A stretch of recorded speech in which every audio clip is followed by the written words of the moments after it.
Hey guys, Tylord here with a pickups video. Long overdue, but I have some stuff to share. I finally found a few games after seemed like a couple months.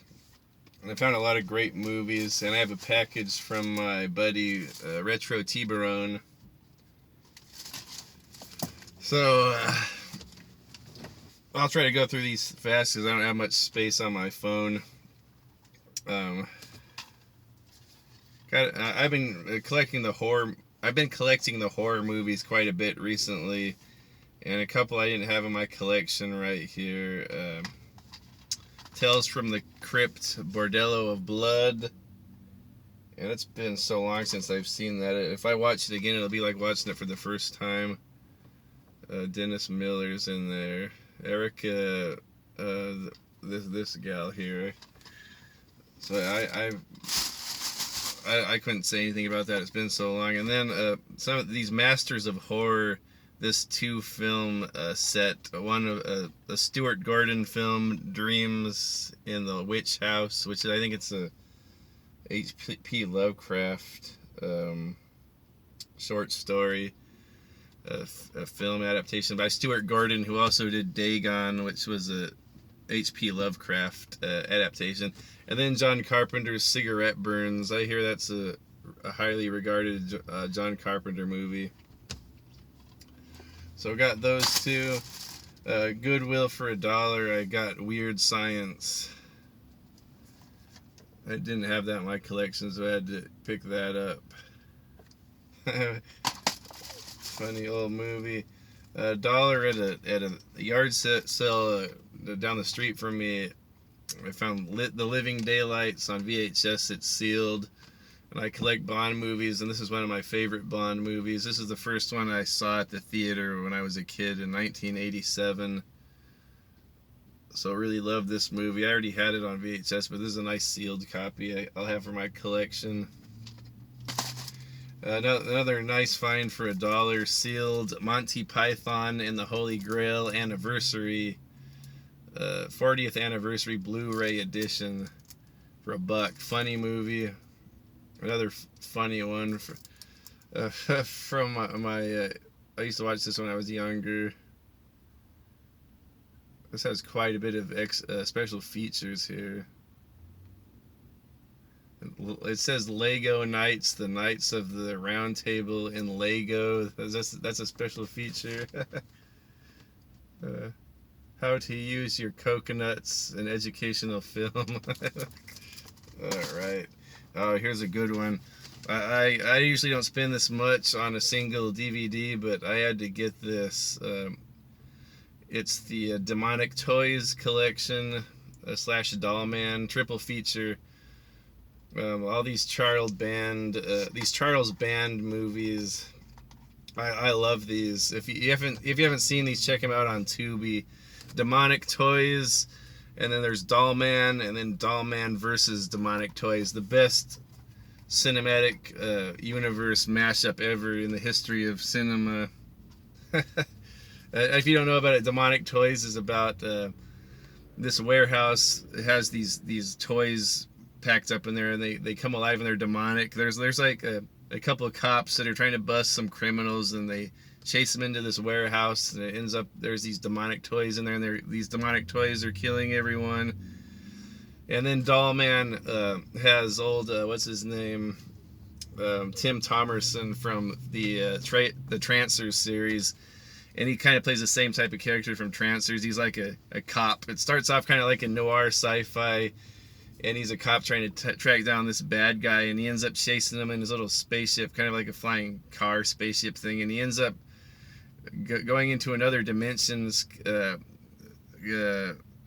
going through time warp or whatever it is, and the bad guy in his ship and Dollman in his ship end up on Earth, and hence Dollman, he's 12 feet tall on planet Earth, where he's from. Everyone, he's the same size as everyone else, but when he's on Earth, he's like 12 feet tall, and he runs into these street gangs, and he has this little gun that can blast. It's stronger than any like Earth gun. It can blast people's arms off or whatever. This little tiny 12-inch guy.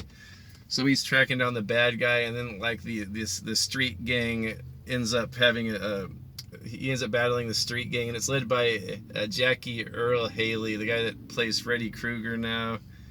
And okay, so anyway, and then there was another movie sort of connected to the series. It was called Bad Channels, which is a crazy cool alien invasion movie made in the 80s, which was sort of it sort of felt like a War of the Worlds meets MTV. It had a lot of like music videos. It's sort of a musical, and anyway, but Blue Oyster Cult did the music for it, but that's not in here. But that'll lead to Dollman versus Demonic Toys, which Dollman battles the demonic toys from the warehouse in this movie. And then there's a little character from Bad Channels that's also in here. This little nurse that gets shrunk down to 12 inches. And she's sort of like the love interest of Dollman.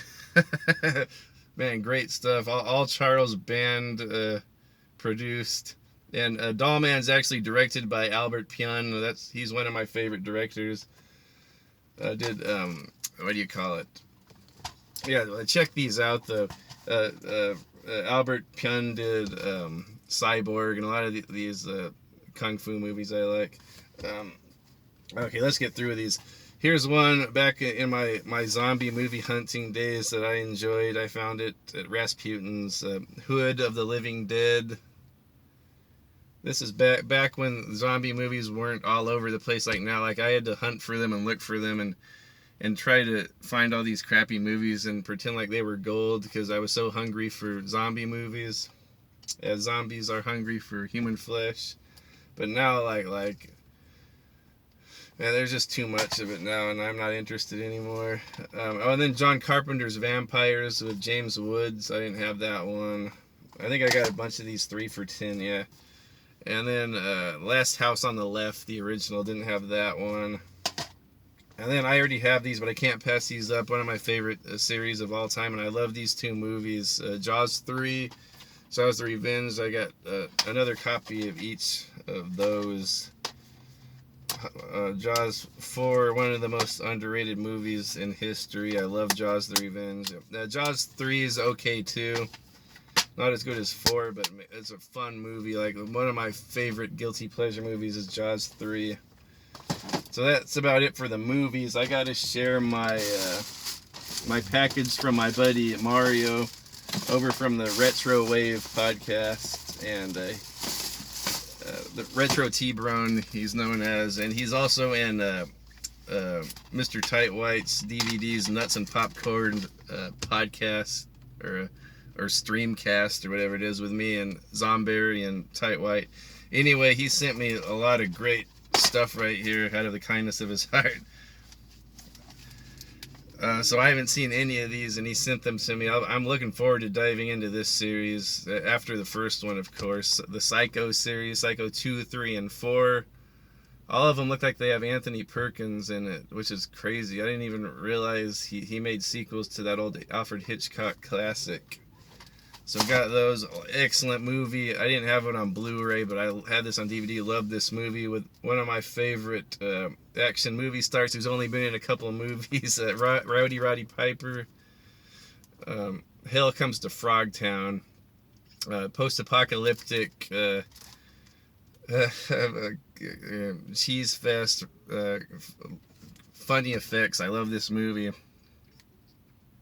I think Tight White was just talking, or Mr. DVD's Nuts and Popcorn was just talking about this. I think he got a copy from Mario as well. And then this wonderful, wonderful movie, Razorback, which I had never seen. Watched it in Blu-ray. The visuals, an Australian-made movie. I don't know if it was low budget or not, but it had very, very beautiful visuals, very scary cinematography, wonderful effects. It's sort of like the Jaws with a razorback, a big boar in Australia. Wonderful looking movie though. Really creepy effects like the fog and the lighting, the camera angles and all that. It's a wonderful movie right here. I'm glad I have that in my collection. Okay, here's one. he sent me this one, Corpses Are Forever. I think he sent that because it sort of sounds like a James Bond movie, and he knows I like James Bond movies. And it says it's Night of the Dead, Dawn of the Dead, and Day of the Dead all at once. So this movie is really, really super low budget, and I really enjoyed it. It has Richard Lynch in there. I don't know how they must be really cheap actors, like Richard Lynch and Linnea Quigley from you remember from that wonderful scene in Return of the Living Dead. She's been like in every other movie I've seen recently, these horror movies, but she appears in here. This director, right, man, I really enjoyed this movie. It's super low budget, but you could tell like the guy that directed this was real. This was like a passion project or something he really enjoyed. I don't like to crap on these movies when I see like this is like something that someone put a lot of time and effort into, like had to shoot it in their parents' house for some scenes and or their friend's house, or just just hire people off the street as actors. But I can tell this guy put a lot of effort into this. It starts off kind of like a film noir, black and white, and it goes into sort of a mystery, and it sort of has like a James Bond flavor. This guy, I think he plays the main character, the director. His name is Jose Prendez. He directed this. I ended up watching the commentary after it with him and I think the cinematography guy and a couple of the actors, and it sounded like just like a blast to make this movie. And it sounded like they I don't know, I just really like this movie. It has kung fu, it has zombies, it has Richard Lynch, like brings a performance. That's like one of the most underrated actors ever. You only usually see him in crappy movies, or so-called crappy movies. Richard Lynch has a wonderful performance in here. Just a low-budget movie that's really fun. That this guy made this Jose Prendez. Love that one. Okay, and then Mark Hamill in Laserhawk, and I've never seen that one. This looks like it was from the Dollar Tree back in the day when they used to have those little skinny cases. So I am looking forward to watching that one. And then here we are, Shira, the vampire samurai. Says it's like a female Blade type character. I don't know if you can see her. She's got her nice sword and nice cleavage. And then I recognize James Liu is in here. He's one of the best like martial art movie villains. James Liu is in it, so I gotta watch that one. I haven't watched it yet. Okay, on to the games. I actually found some stuff, and I'm surprised. All at Rasputin's. I happened to go in the right time. Jack X Combat Racing. Loose copy, that was 50 cents. Don't know much about that. I don't know if it's like a battle racing game or if it's like Twisted Metal, but set in the Jak and Daxter universe. Got that. Another copy of a loose copy of Jak and Daxter, the original, for 50 cents. I can't pass any PlayStation 2 game up for 50 cents, whether it's loose or not, especially a good game like that. And then Prince of Persia, The Two Thrones, loose, 50 cents. Can't pass that up. I found another copy of a wonderful, wonderful Xbox original game, Sudeki. Wonderful action RPG. Really enjoyed this game. I think I played through it last year. Sort of cartoony visuals. Kind of reminds me of Fable aesthetically. But you have like you can have 4 party members and you level them all up, and they all have different abilities. Really fun game. Feels like a mixture of a Japanese a Japanese role playing and like a Western action RPG. Really, really awesome game. So I have an extra copy of that now. Oh, here we go. For 95 cents, Medal of Honor European Assault. Excellent quality World War II first-person shooter. Here's one I didn't have, and I wanted it for my collection. Tony Hawk 4 for PS2. Call of Duty Finest Hour had this on Xbox, but not PlayStation. And that one was 50 cents. Tony Hawk was 95 cents. And there's a Finest Hour, 50 cents. Another copy of Return of the King, 50 cents. Great games. These games were really good. Like, people knock the games based on movies, but these were quality hack and slash adventures. I don't know too much about this one. Wolverine's Revenge. That was 50 cents though, so I can't pass that up. Here's probably the best find I got for $6. A sealed copy of Capcom Classic Collection. I found a home for that one. I already have it. Actually, Corio sent me that. So, here's one I wanted. I only had a loose copy of this, and I needed this for my collection. I love this game, Mass Effect, the original. So I got a complete copy of that. That was $2. And then I spent a little bit more on this because I don't see GameCube games that much. Freedom Fighters from the makers of Hitman 2. And that was $4. So happy to get this cool GameCube game. I'm going to be happy to put that in my GameCube collection. That's it for today, guys. Sorry I haven't been very active lately in YouTube. But I'll be around, so guys, stop by and say hi, or let me know if you like any of these movies or games, or tell me about them. Go watch Demonic Toys and Doll Man. Alright, see you guys later.